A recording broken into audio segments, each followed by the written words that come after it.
Sente-se um pouquinho, por favor. Começa essa mensagem com uma história inusitada. Lá em casa nós temos um cachorro, um labrador fêmea, com 7 anos de idade, que se chama Laila. Laila é noite em hebraico. No início desse ano, a Laila quase morreu. Tudo que ela comia, vomitava. A Lailinha ficou pele e osso. Fiz todos os exames, tratamentos mais comuns. Laila foi vermifugada, Laila foi tratada contra a doença do carrapato. Laila fez exame de leishmaniose, fez exame de piometra, para ver se o problema era o útero da Laila. Uma série de coisas. Uma veterinária chegou a querer fazer cirurgia para remoção do útero da Laila. Mas como a cadela não tinha sangramento nenhum, não tinha sinal de infecção, nós rejeitamos a ideia. Depois de muito desgaste, enfim, iniciamos com a Laila o tratamento mais pesado, mais radical. Oramos continuamente pela saúde da Laila. E aí eu fiz uma pesquisa de quais alimentos são maléficos e quais são benéficos para cachorros. Descobri, por exemplo, a título de curiosidade, não sei quantos vão saber disso, que se a gente faz uma comidinha na panela para o cachorro, em vez de dar ração, se a gente prepara a comida, de jeito nenhum pode pôr alho ou cebola, nem para tempero, porque são altamente tóxicos para o cachorro. Eu não sabia disso. Fiz uma série de pesquisas de alimentos maléficos e benéficos para cães. Descobri o que era benéfico e passei a bater no liquidificador. Eu dava na boca da Laila. Descobri que cães amam azeite. Azeite faz muito bem para eles, diga-se de passagem. Aí a Laila bebia azeite puro ou azeite misturado na comida. Mas teve um dia em que a Laila me machucou. Ela me mordeu enquanto eu dava comida na sua boca. Tomou um safanão, eu dei um safanão na Laila. Laila nunca mais fez aquilo. Hoje a Laila está gorda, bonita, viçosa. Para toda pessoa conhecida que chega lá em casa, a Laila já apresenta a bolinha dela. A bolinha dela é uma bola mais ou menos desse tamanho, uma bola de vôlei aí, que acho que até o pessoal estava brincando, mas a bola furou, e a Laila agora usa aquela bola furada, totalmente vazia. Ela traz para qualquer pessoa conhecida para a gente pegar, jogar e ela trazer de volta. É a diversão da Laila. Foram 2 meses, acho eu. Foi mais, né? Uns 4 meses. Uns 4 meses de muito desgaste. Eu lutei intensamente pela vida da Laila. E graças a Deus ela viveu. Que coisa boa é brincar com um cachorrinho. Brincar com ela, com a Laila mesmo. Fazer carinho.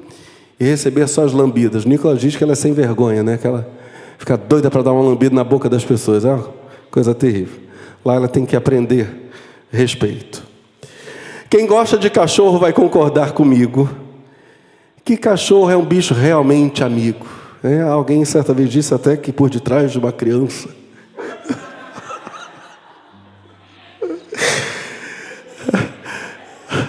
Reticências, né? Aliás, a Bíblia já dizia, na história do rico e Lázaro, que cachorro é amigo. Lucas capítulo 16, verso 20, havia também um certo mendigo chamado Lázaro, que jazia cheio de chagas à porta a porta do rico, né?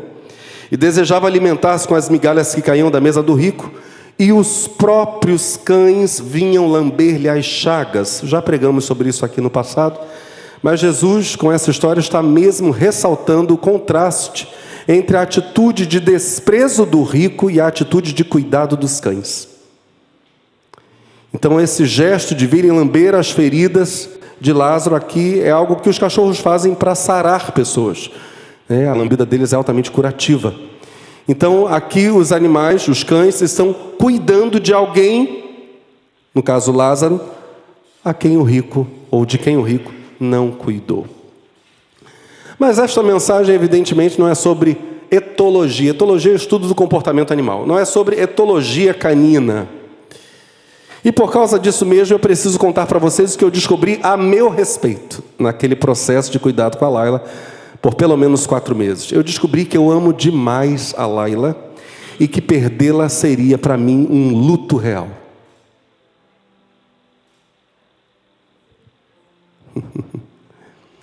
Isso explica para nós, ao menos em parte, um texto que nós cristãos tratamos, de um modo geral, com muita naturalidade, sem, talvez, percebermos a estranheza do seu teor. O texto é estranho. E tendo em vista a sequência do pensamento, que nesta breve palavra, será breve, que nesta breve palavra teremos, a sequência do pensamento durante esta palavra, nós vamos inverter propositalmente a ordem do texto. Eu leio João capítulo 10, versos 12 e 13, e depois leio o verso 11.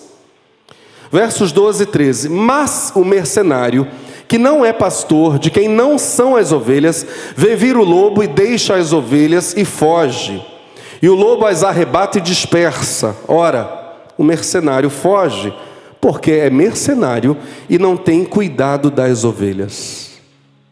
Aqui, mercenário não tem a ideia que carrega hoje de mercenário, de uma pessoa fria, de uma pessoa e não está nem aí para a vida humana. A ideia aqui é simplesmente de alguém que trabalha com a intenção de receber um retorno. Trabalha por lucro, é um mercenário.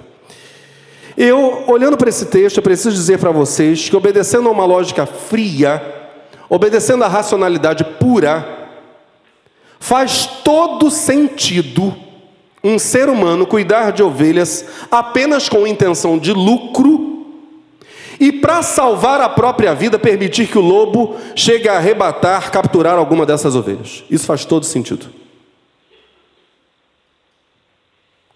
Mas o verso 11 é o tal texto absolutamente estranho nessa história.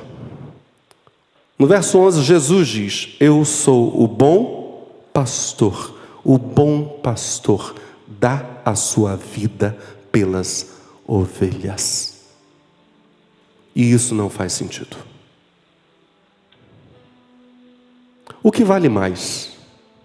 A vida humana ou a de uma ovelha ou carneiro? Vocês podem responder?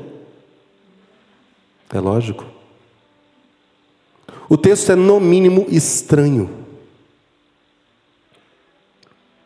O que está dito aqui para nós é que o bom pastor não exerce sua função por causa de lucro. Primeira evidência, porque o contraste é com o mercenário. O mercenário é o trabalhador por lucro, o bom pastor não.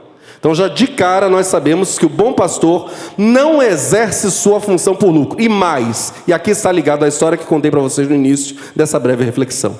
O bom pastor ama, ele se afeiçoou completamente às ovelhas. Há uma ligação que foge ao natural, ao comum. Há algo surpreendente nessa relação. Ele ama as ovelhas. Ele é alguém que, se tiver que morrer para salvá-las, ele morrerá. Ele as ama, apesar de elas serem, evidentemente, na qualificação dos seres, lembrando lá do escritor que, junto com o Filipense, trabalha as características do corpo humano à luz da teologia, e diz que nós entendemos que os animais têm diferentes categorias quanto à sua complexidade de vida. Evidentemente, esse bom pastor ama as ovelhas, mesmo sabendo que elas são de vida muito menos complexa que a dele, portanto, uma categoria de seres inferiores a ele. Ele dá a vida por seres inferiores. Esse texto tem uma profunda relação com o discipulado.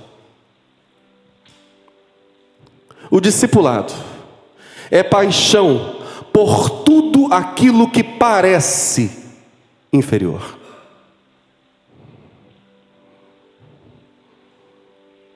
O discipulado é desprovido de pretensões.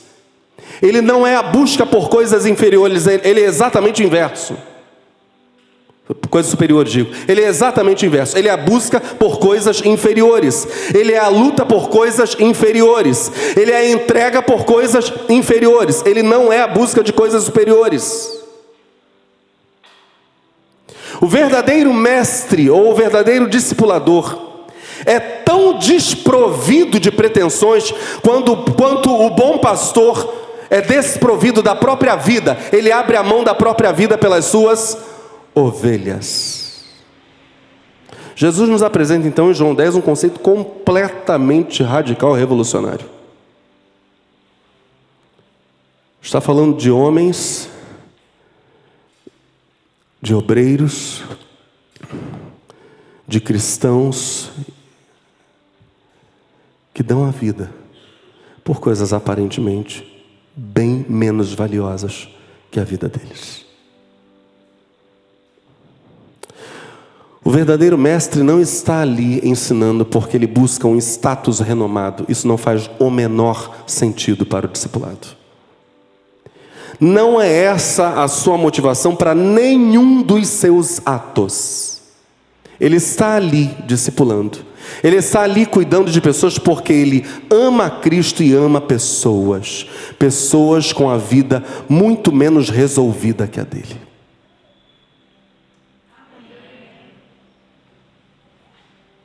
Sendo assim, o mestre não é alguém, e aqui a gente poderia se equivocar, pensando que o mestre é alguém, ou o discipulador é alguém, que não impõe limites. Ele impõe limites. Tanto quanto um pastor chega a quebrar a perna de uma ovelha que tem o hábito de se desgarrar. Esse é o hábito, né? Entre os orientais.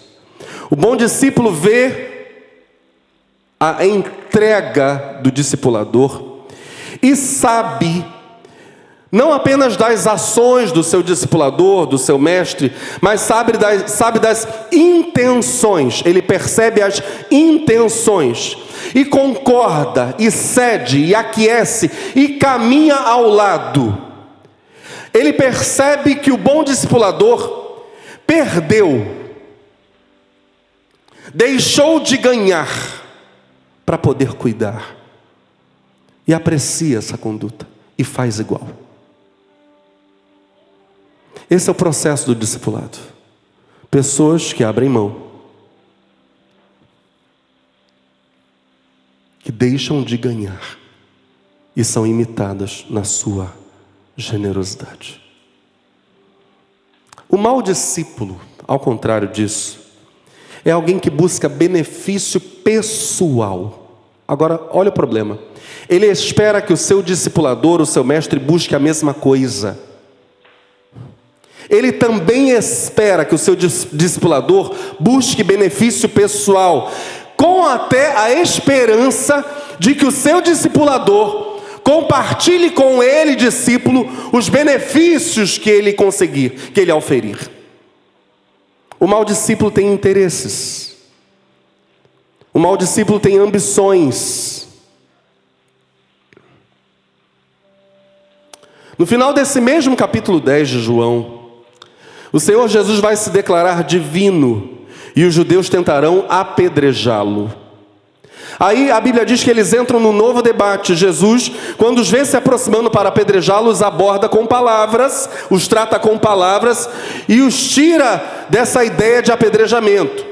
Jesus debate com eles, mas Jesus volta a falar da sua divindade. No final, João capítulo 10, verso 39 diz: procuravam, pois, prendê-lo outra vez, mas ele escapou de suas mãos. Verso 40, e retirou-se outra vez para além do Jordão, para o lugar onde João tinha primeiramente batizado, e ali ficou.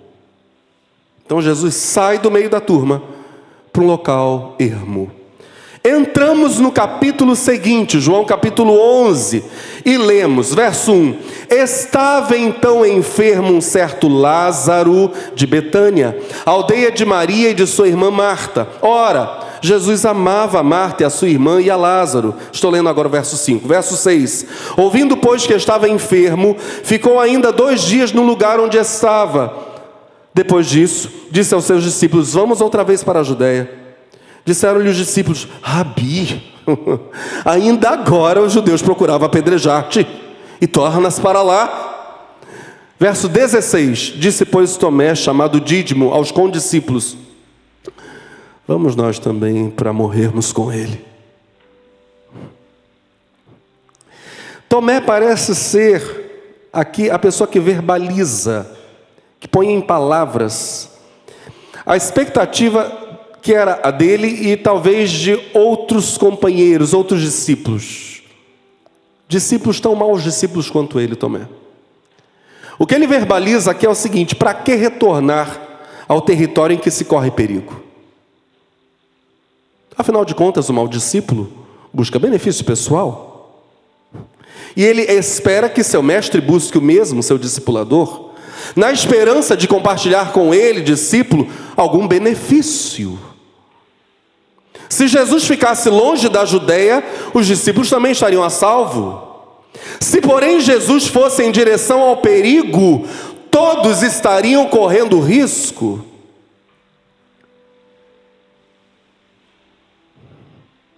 O discipulado, então, só faz sentido se for entendido como busca por uma glória que não é a glória daqui. Não é a glória deste mundo. O discipulado só faz sentido se for entendido como busca de uma glória eterna. Se for entendido como busca de honrarias divinas. Se for mesmo entendido como desprezo às glórias deste mundo. Ele não apenas não é a busca, ele é o desprezo pelas glórias deste mundo. E por isso mesmo precisamos falar de 3 categorias de glória. Se as glórias do discipulado, preste muita atenção nisso, nesses 3 aspectos de glória. Se as glórias do discipulado forem apenas celestiais, se não houver nem durante a vida do discípulo ou do discipulador, e nem depois da morte deles, se não houver glórias posteriores ou simultâneas ao serviço que eles praticarem aqui na terra, se houver apenas glórias celestiais no discipulado, ainda assim a missão foi cumprida.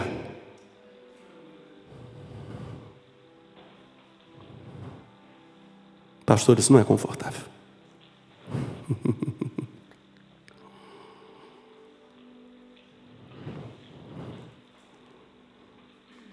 Parece ser exatamente esse o caso de Tiago, filho de Zebedeu, irmão de João. A Bíblia diz em Atos capítulo 12, verso 1: por aquele mesmo tempo o rei Herodes estendeu as mãos sobre alguns da igreja para os maltratar e matou a espada Tiago, irmão de João. A gente está no início da história da igreja. Quem era esse Tiago aqui? Esse era um dos 3 discípulos mais chegados de Jesus. Mateus 26, 37 e vários outros trechos do Evangelho vão falar sobre isso. Levando consigo Pedro e os 2 filhos de Zebedeu, começou a entristecer-se e angustiar-se muito. Jesus no jardim de Getsêmani. Lá estavam Pedro, Tiago e João. Esse Tiago aqui. Esse Tiago, que era um dos 3 mais chegados de Jesus, no início do livro de Atos, a igreja está só começando sua história, é morto. Nós não temos um livro bíblico de autoria dele, o livro de Tiago não é dele. Nós não temos um relato de milagre, nós não temos absolutamente nada no livro de Atos sobre Tiago, a não ser sua morte. É toda a glória de Tiago. A mãe dele, a Bíblia diz que a mãe dos filhos de Zebedeu, a esposa de Zebedeu, portanto, a mãe de Tiago e de João, pediu ao Senhor Jesus expressamente um privilégio especial para os seus 2 filhos. Mateus capítulo 20, texto por demais conhecido, verso 20: então se aproximou dele, de Jesus, a mãe dos filhos de Zebedeu com seus filhos, adorando-o e fazendo-lhe um pedido. E ele diz-lhe: que queres? Ela respondeu: dize que estes meus 2 filhos se assentem, um à tua direita e outro à tua esquerda no teu reino. Jesus, porém, respondendo, disse: não sabeis o que pedis. Podeis vós beber o cálice que eu hei de beber e ser batizados com o batismo com que eu sou batizado? Dizem-lhe eles: podemos. E de fato foi.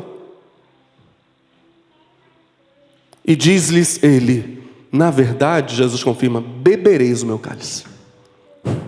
Jesus anuncia o martírio de Tiago. Na verdade bebereis o meu cálice. Estou lendo Mateus 20, verso 23. Mas o assentar-se à minha direita ou à minha esquerda não me pertence dá-lo, mas é para aqueles para quem meu Pai o tem preparado. O Tiago,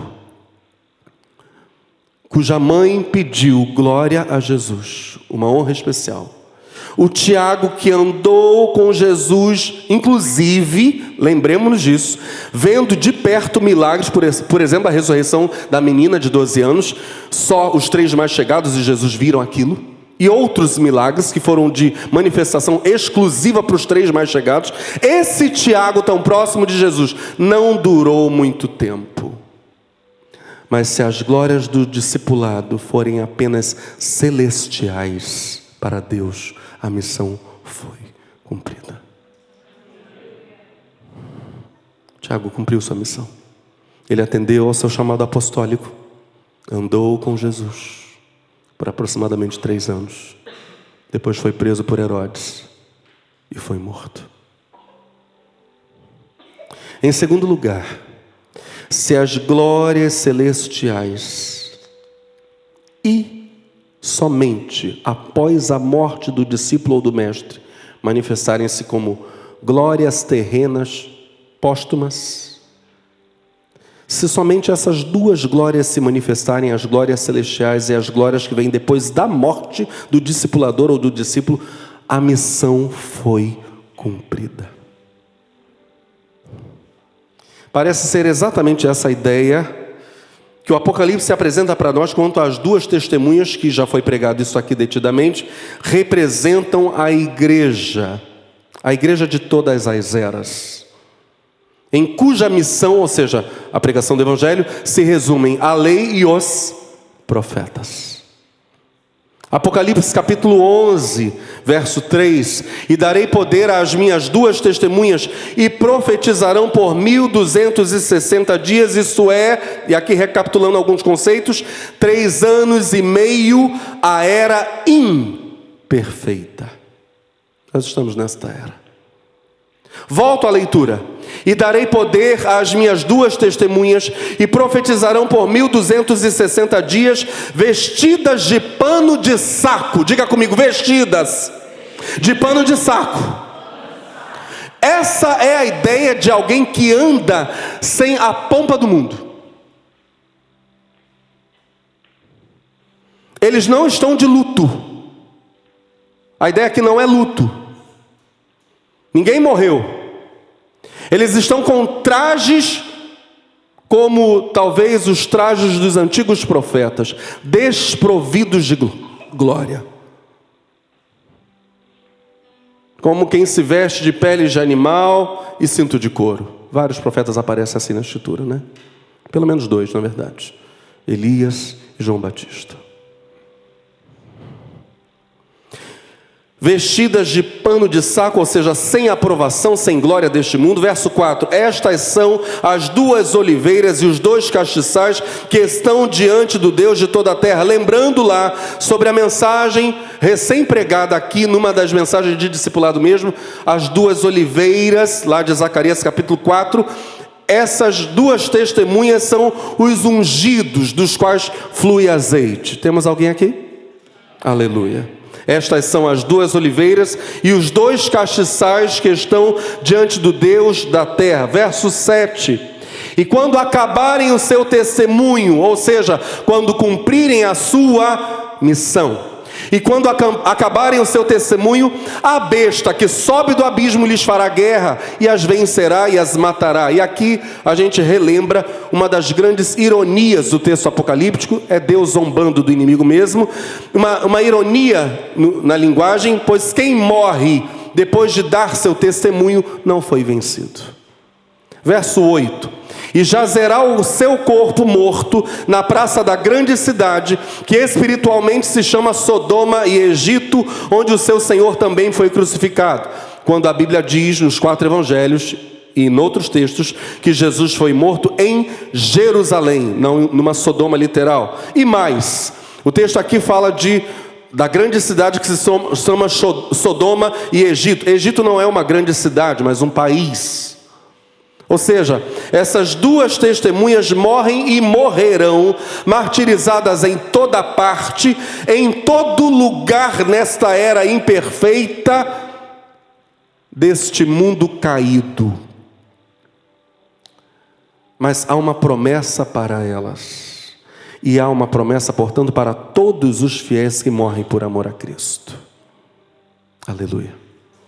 A partir do verso 11 o texto diz: depois daqueles 3 dias e meio, o Espírito de vida vindo de Deus entrou neles, e puseram-se sobre os pés, e caiu grande temor sobre os que os viram, e ouviram uma grande voz do céu que lhes dizia: subi cá.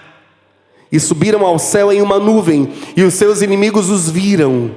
E naquela mesma hora houve um grande terremoto, e caiu a 10ª parte da cidade, e no terremoto foram mortos 7.000 homens, e os demais ficaram muito atemorizados.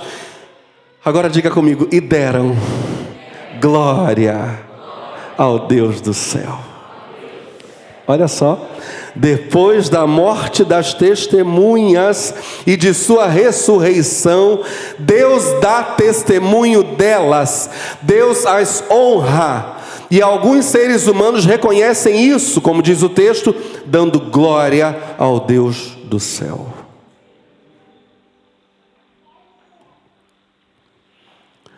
Mas há um terceiro aspecto, né? Se as glórias do discipulado forem glórias celestiais, e se as glórias do discipulado forem na terra glórias póstumas, glórias que se manifestem depois da morte dos discípulos ou discipuladores, e mais, se ainda durante sua vida o discípulo já encontrar honra, o discipulado mais que nunca se mostrou como graça, favor, bondade imerecida. Graça. Se pela morte e ressurreição do nosso Salvador é que somos salvos, pois justamente morremos com Ele ressurgimos, primeiro cabe a Cristo ver o fruto da nossa salvação. Primeiro Ele precisa enxergar nossas obras, que sobretudo são obras dele em nós, e primeiro Ele deve ser glorificado. Inúmeras vezes, agora isso é a história de muitos de nós, inúmeras vezes o Senhor nos permitirá ver sua própria glória em nós. Ele permitirá que sejamos honrados pela glória que Ele mesmo pôs em nós, não poucas vezes. Mas quando isso ocorrer, ou seja, quando as obras dele em nós forem exaltadas, deveremos pegar primeiro essa glória e entregar para Ele. Oferta de reconhecimento, de louvor, para que o mal de jeito nenhum nos devore. Atos 12. Num dia designado, vestindo Herodes as vestes reais, estava assentado no tribunal e lhes dirigiu a palavra. E o povo exclamava: voz de Deus e não de homem. No mesmo instante, feriu o anjo do Senhor, porque não deu glória a Deus, e comido de bichos, expirou. O discipulado traz glória primeiro a Deus. Nota que eu usei primeiro. Eu não falei apenas.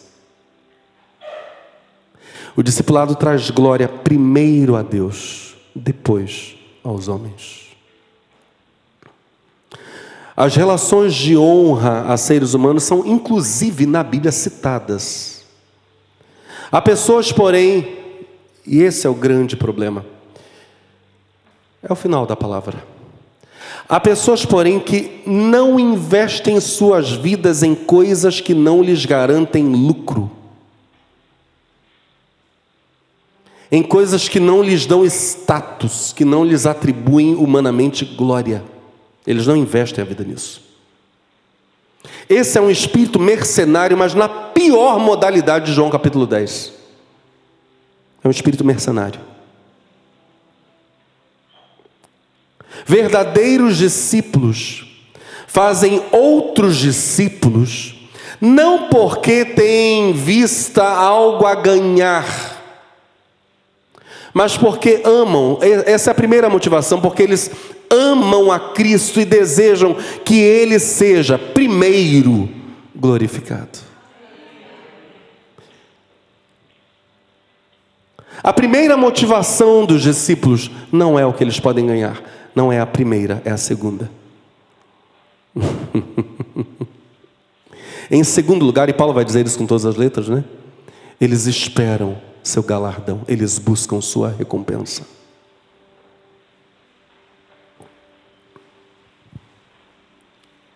Eu quero encerrar com algo muito óbvio. Quantos casados aqui veem esses princípios em operação no casamento? É o esposo que presenteia a esposa para que ela fique feliz. Mas ele também está depositando, né? Em segundo lugar, ele espera um presente dela. Sim ou não? É lógico. É a esposa que presenteia o esposo para que ele fique feliz. Mas em segundo lugar, ela quer um presente. Primeiro, para vê-lo feliz. Depois, por causa do galardão. Por favor, fique de pé no seu lugar.